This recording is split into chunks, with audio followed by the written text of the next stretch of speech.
सबसे पहले तो चेयरमैन साहब को धन्यवाद कि आपने मुझे ये मौका दिया, और क्योंकि मैं शायद अकेला कश्मीरी पंडित हूँ, तो मैं एक शेर के साथ आज अपनी बात शुरू करना चाहूँगा।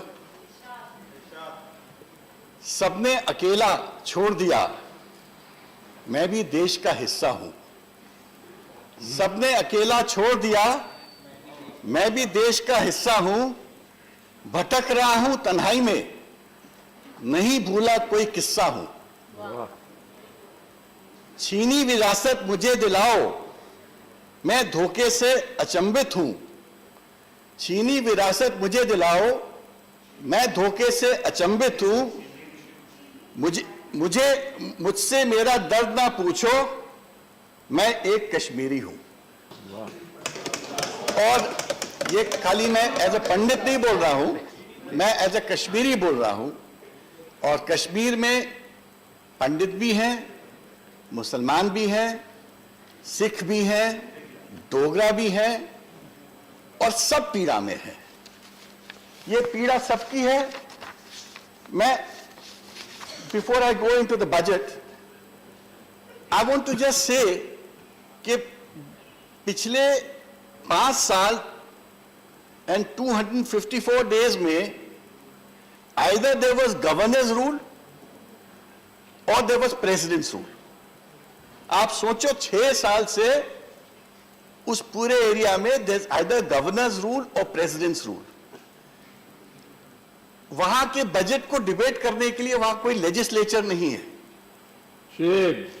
जबकि एक लेजिस्लेटिव असेंबली में एस्पिरेशनल जब बजट होता है, एस्पिरेशनल बातें होती हैं, लोग अपने अपने पॉइंट ऑफ व्यू रखते हैं, गवर्नमेंट को उससे बहुत कुछ समझ भी आता है और बहुत सारी स्कीम्स भी बन पाती हैं। आज हम देश के हर भाग के लोग यहां पार्टिसिपेट करेंगे इस बजट में, कश्मीर के लोग नहीं करेंगे, क्योंकि वो 4 मेंबर्स जो राज्यसभा के कश्मीर से यहां होते थे, आज वो भी नहीं है। ये भी सोचिए उस प्रदेश की व्यथा क्या है। 1990 से 2017 तक के जो मेरे पास आंकड़े हैं, 14,000 सिविलियंस की डेथ हो चुकी है। मैं कश्मीरी पंडितों की संख्या अलग से नहीं बता रहा हूं। 5,000 military army personnel and 22,000 militant, जो MHA के फिगर्स हैं। आप इससे अंदाज लगा सकते हैं कि कश्मीरी और कश्मीरियत की क्या हालत हो गई होगी by this time.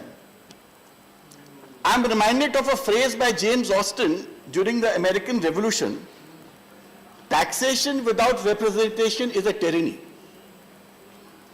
Sir, Kashmir is not just about Article 370. Kashmir is much bigger than Article 370. Correct. Jammu and Kashmir and Ladakh हमारे देश के एक अंग हैं। करोड़ों लोग वहां रहते हैं, उनकी कुछ विजन्स हैं, उनके कुछ एस्पिरेशंस हैं। अगर हम उन विजन एस्पिरेशन को बिना सुने उनका बजट हम डिसाइड करेंगे, इससे आपको समझ आएगा कि वहां के लोगों के ऊपर क्या पीड़ा इस वक्त होगी। Before I come two figures, let me tell you, budget allocation for higher education has declined by 30%. Budget for cultural head has declined. Power development has declined. Public health engineering has declined. All this is happening because priority के लिए जो एक discussion होना चाहिए, priority के लिए जो एक meeting of minds होनी चाहिए, वो possible नहीं है, क्योंकि वहां असेंबली नहीं है और यहां पर उनके नुमाइंदे नहीं है। Before I take you to some subjects, budget के जो प्रावधान होते हैं, अगर आप उसको एज एन अरिथमेटिकल फिगर देखते हैं, तो you just read those figures and pass the budget. But if budget was just arithmetic, then what happens to the people? क्योंकि आज ये बजट जब पास हो जाएगा और लोकसभा को चला जाएगा, उसके बाद वहां होगा क्या? क्या आपको मैं स्मरण दे रहा हूं, हम लोग कुछ दिन पहले as a parliamentary delegation Srinagar में थे। वंदना जी भी थी, त्रिची जी भी थे, नागर साहब भी थे और बाजवा जी भी थे। हम लोग जब डल लेक में गए, डल लेक की जो हालत देखी तो रोना आया। पूरे वीड्स भरे थे, 2 या 3 मशीन चल रही थी। अगर कश्मीर की सुंदरता डल लेक से नापी जाती थी तो where is that Dal lake, where is that Nigeen? और आज 5-7 साल हो गए हैं, आपने 2 मशीन लगा दी और आप बहुत खुश हो कि बहुत काम हो रहा है वहां पर। फॉरेन निवेश क्या हो रहा है? कौन फॉरेनर आएगा? जब कश्मीरी पंडितों को ही सिक्योरिटी नहीं है वापस जाने की, आप बता दीजिए। मैंने उस दिन भी बोला था, जिस दिन आज से 2 साल पहले जब वो रीऑर्गेनाइजेशन एक्ट पास हुआ था और कॉन्स्टिट्यूशनल अमेंडमेंट आया था, कि क्या इससे कश्मीरी पंडित वापस चले जाएंगे? और मैंने तो होम मिनिस्टर साहब को उस दिन यह भी बोला था, अगर कश्मीरी पंडित वापस चले जाएंगे तो मैं आपको सेंट्रल हॉल में चाय पिलाऊंगा। वो भी मौका मुझे आज तक नहीं मिला, क्योंकि कौन जाएगा? अब मैं आपको बता सकता हूं, फॉरेन डायरेक्ट इन्वेस्टमेंट अगर कभी होगा तो सबसे पहले एक्सपैट्रिएट कश्मीरीज करेंगे। आप कश्मीरी पंडितों से बात करिए, आपको समझ आएगा how much they want to invest in Kashmir. But to invest in Kashmir, you first have to create a climate for them. If there's no climate for them, who's going to invest? आप वहां शिकारे वालों से पूछिए, उनकी हालत क्या है? आप वहां के बोटमैन से पूछिए, उनकी हालत क्या है? आप वहां जो वहां पर जो घोड़े वाले हैं, पोनी वाले हैं, जो ढोते हैं सामान, उनसे पूछिए, उनकी हालत क्या है? Does this budget reflect this pain and agony? उनके लिए क्या हेड्स हैं? कैसे चेंजेस आएंगे वहां पर? मुझे तो यह भी आश्चर्य है कि आप बैंडविड्थ है, जैसे अब आप इंटरनेट बैंडविड्थ वहां इंक्रीज जब करेंगे तभी तो वहां का यूथ, वहां की विमेन, वहां का जो बिजनेसमैन है, कमाई का कुछ इकोनॉमिक एक्टिविटी भी अच्छी होगी। आपने बड़ी मुश्किल से तो 2G से 4G किया और 4G भी लिमिटेड एरियाज में किया। So at the end of the day, I mean, you see the suffering of the people there. And what I am trying to say is, placing a governor as a chief executive under a presidential rule is a political answer. What you need is an economic answer. जब तक वहां की economy revive नहीं होगी, आप वहां कर क्या सकते हैं? वहां का एप्पल ट्रेड नीचे आ गया है। वहां का एप्पल ट्रेड क्यों नीचे आ गया है? क्योंकि नेबरिंग कंट्रीज का एप्पल इंडिया में फ्लड हो चुका है। जो 1500 रुपए रेट था वो 700 पे आ गया है। जो चाइना से एप्पल और आसपास से जो एप्पल आता था, इंडिया में फ्लड हो चुका है और कश्मीर का एप्पल के रेट्स गिर चुके हैं। वहां की सैफ्रॉन इंडस्ट्री का क्या हुआ? आप देख लीजिए, प्रोडक्शन के बेबस सब फिगर्स हैं। वहां की जो आर्टिजन्स हैं, कश्मीर है द बेस्ट आर्टिजन्स। जो कश्मीर कारपेट्स, पश्मीना शॉल्स, आप लेडीज से पूछे कश्मीर इन चीजों के बारे में, पूरे इंडिया में इतने पॉपुलर थे। ग्रेजुअली वो that is a dying art, dying skill. आज उन आर्टिजन्स के बच्चे do not want to do what the fathers were doing because there is no incentive and there is no market. और जो हालत है कश्मीर की, उससे इतना डिस्पोंडेंसी है, इतना डिस्पेयर है कि it's like a dying world. आप माउंटेनियरिंग के लिए सोच सकते थे। I don't think there is any head for mountaineering मगर sports, football is something which Kashmiris are passionate about. तो I can keep on adding. What I am trying to say is, अपार संभावनाएं हैं, मगर हम उन संभावनाओं को तभी टैप कर पाएंगे जब एक लेजिस्लेटिव असेंबली में उसका डिबेट होता, जब ये सब बातें वहां के लोग अपने गवर्नमेंट के सामने रखते। प्रॉब्लम इज नॉट, देखिए लाइफ में एक सरकार में दो चीजें होती हैं, you can have a government, you can have a sarkar and you can have a shasan. Kashmir में शासन है, सरकार नहीं है। सरकार लोकतांत्रिक होती है, शासन गवर्नर रूल होता है, there is a chief executive appointed by the president. तो आज वहां पर अब आप उन शासकों से क्या एक्सपेक्ट करते हैं? इसी तरह मैंने, अब हमको याद है, आज प्रहलाद भाई नहीं बैठे हैं, कश्मीर का बैट, कश्मीर विलो कितना फेमस ब्रांड होता था, क्रिकेटिंग बैट। करेक्ट। आज कोई इसकी बात कर रहा है? Who is talking of that bat? आप इमेजिन नहीं कर सकते कि वहां के लोगों की क्या हालत है। इकोनॉमिक एक्टिविटी खत्म हो चुकी है, it is paralysed, budget is it just some figures that have been given कि हमने इस हेड पे इतना दे दिया, इस हेड पे इतना दे दिया, बट उस हेड पे देने के बाद होने क्या वाला है? I will give you some more example. Covid आया, हजारों कश्मीरी स्टूडेंट्स पूरे इंडिया में फंसे थे, कोई पूछने वाला नहीं था कि वो वापस कैसे जाएंगे। Correct. हम लोग ने चिनार फाउंडेशन सेटअप की, उसमें जस्टिस काट जी और हम लोग जैसे 25-50 लोग थे, और हम लोग ने कम से कम 50-60 हजार कश्मीरियों की व्यवस्थाएं वापस जाने की। मैं तो धन्यवाद देता हूं संजय सिंह जी को और आम आदमी सरकार को। मैं धन्यवाद देता हूं गहलोत साहब को, जिन्होंने हमारे कहने से ट्रेनें कराई। मैं धन्यवाद देता हूं महाराष्ट्र सरकार को, ठाकरे जी को, जिन्होंने हमारे कहने से ट्रेनें कराई। मैं धन्यवाद देता हूं कैप्टन अमरिंदर सिंह को, जिन्होंने पंजाब से तमाम लोगों को व्यवस्थाएं की। सब लोग व्यवस्था कर रहे थे, वहां का प्रशासन हमको पास तक नहीं दे रहा था। अल्टीमेटली 1000 बच्चे मध्य प्रदेश में फंसे थे। आप दिग्विजय सिंह जी से पूछिए, 500 बच्चे भोपाल में फंसे थे। लड़कियां मुझे फोन कर करके बोल रही थी कि सर अगर हमको नहीं भेजेंगे वापस हम सुसाइड कर लेंगे।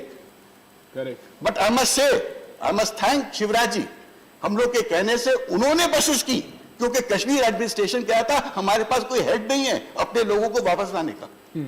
तो ऐसा एडमिनिस्ट्रेशन को लेके अगर आप राज करना चाहते हैं तो वो सरकार वो शासन हो सकता है, वो सरकार नहीं हो सकती।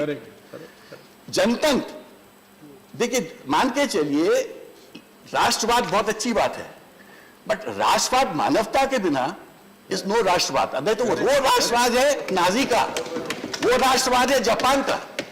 हमको राष्ट्रवाद चाहिए बट मानवता के साथ चाहिए। हमको वो राष्ट्रवाद चाहिए जिसमें हम सबके उत्थान के लिए काम कर सके। मुझे तो अफसोस है कि इतना सब करने के बाद भी, इतना सब बोलने के बाद भी, जब सेकंड फेज आया तो मैंने खुद चीफ सेक्रेटरी से बात की। मैंने उन लोगों को बोला कि भाई हम रोटरी इंटरनेशनल के माध्यम से आपको कॉन्सेंट्रेटर्स देना चाहते हैं जिससे किसी की डेथ ना हो। तो पहला जवाब ये आया, आपको देने की जरूरत नहीं, हमारे पास बहुत कॉन्सेंट्रेटर्स हैं। हम पार्लियामेंट्री डेलीगेशन गया, हमारे साथ वंदना जी भी थी। हम लोग ने 100 कॉन्सेंट्रेटर, 150 कॉन्सेंट्रेटर कश्मीर में दिए, जम्मू में दिए, लद्दाख में दिए रोटरी के माध्यम से। और उसके बाद हमको वो बाद में बोलते हैं तनखा साहब और भिजवा दीजिए, अभी ये बहुत कम पड़ रहा है। मतलब वहां कोई ये भी नहीं सुनने वाला था, देखने वाला था कि ऑक्सीजन कॉन्सेंट्रेटर हर ब्लॉक में पहुंचे हैं कि नहीं पहुंचे। तो what I am trying to say, there is a complete administrative paralysis. अब वो ऐसे एडमिनिस्ट्रेटिव पैरालिसिस के बीच में if you have a budget prepared by, देखिए निर्मला जी को मैं बहुत रिस्पेक्ट देता हूं। निर्मला जी को कश्मीर की वास्तविकता पूरी जानकारी हो भी नहीं सकती, बिकॉज वो तो फाइनेंस मिनिस्टर ऑफ इंडिया है। जो वहां से इनपुट आएगा उसके बेसिस पे ये बजट बनता है। अगर उनको जो इनपुट आया है वो ऐसे लोगों से आया है जो कश्मीर की एस्पिरेशन से इतने दूर है, तो आप सोचो उस बजट का क्या है। मुझे तो रियली अफसोस है कि जो कश्मीर की जो गत बना दी गई है, अगर हम कश्मीर को जल्दी उस गत से बाहर नहीं लाएंगे तो पता नहीं आगे कश्मीर का क्या हालत होगी। अरे ये तो आप सोचिए, मेरे पास आज किसी का फोन आया, एक बहुत बड़े स्वामी जी का फोन आया, और क्या कहते हैं कि अपने यहां से एक रूट है कश्मीर से पीओके में जाता है, जहां शारदा पीठ का मंदिर है। ऐसा माइथोलॉजी में है और सच्चाई भी है कि वहां पर आदिल शंकराचार्य जी और सब बड़े जो उस वक्त के बड़े लोग थे, उन्होंने वहां पूजन किया, वहां पर लोगों ने ध्यान किया। और आज वहां की जो मूर्ति है सिंगेरी में रखी गई थी उस वक्त, क्योंकि 47 में जब पाकिस्तान अंदर घुस रहा था तो उसको बचा के सिंगेरी में रखा गया। हम तो चाहते हैं कि वो पिलग्रिमेज स्टार्ट कराइए जिससे कि हम लोग वहां जा सके। आप करतारपुर में किया, कई जगह किया। सरकार तो बजट के साथ साथ इन बातों को सोचे कि can we have a corridor to go there. Correct. इसी तरह मैं तो कहूंगा कि अगर संभव है, madam finance minister, take a delegation there, talk to the artisans, talk to these people. You'll really feel nice, but don't go with your officers. Because when you go as an individual, they talk to you. They will pour their hearts to you. But when you go with officers, they will make sure that only those people who speak to you who are good for them. This is how the world works. I mean, it's not just Kashmir. It'll be so in every state. So what I'm trying to say that, well, you have made a budget.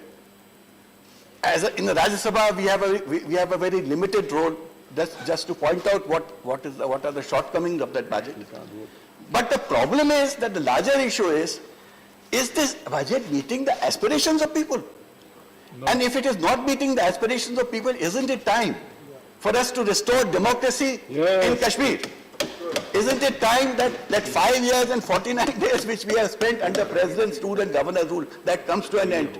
Correct. Isn't it time that 4 people from Kashmir come to Rajya Sabha and sit and talk about Kashmir? Correct. So my entire submission is, you sitting here are doing your best. I know it's a constitutional position. You as finance minister in a president's rule, the state assembly is not there, so you have to place your budget proposals before this Lok Sabha and Rajya Sabha. But at the end of the day, if we just keep endorsing it mechanically, are we doing justice with the people of Kashmir? So my last point is, I'm a Kashmiri Pandit. There is a huge issue of Kashmiri Pandits. मैं एक bill ला रहा हूं, private members bill, which is notified for 1st of April, which I'm calling Kashmiri Pandit Rescue, Restitution, Resettlement, Rehabilitation Bill 2022. मैं तो folded hands से, I will appeal to the entire House. Yes. Please support that bill that day. Yes. अगर 32 years में, even 32 years में, if we can do justice to a community which otherwise is an educated community, which otherwise has never demanded. हमने झगड़ा नहीं किया streets में, हमने पत्थर नहीं फेंके, हमने ट्रेन नहीं रोकी, हमने बिल्डिंग नहीं जलाई, बिकॉज हम लोग पढ़े लिखे थे, हम लोग सभ्य थे और हमारी संख्या कम थी। हम अपना काम में लग गए, मगर दिल में तो तमन्ना है कि once we should go back to Kashmir. Yes. सबके दिल में तमन्ना है. Yes. So let us. This is one time when we should all join hands to ensure that justice is done to Kashmiri Pandit. Thank you. Jai Hind. बहुत बढ़िया. Thank you. Very nice. बहुत बढ़िया. धन्यवाद विवेक जी. Doctor Anil Jain ji.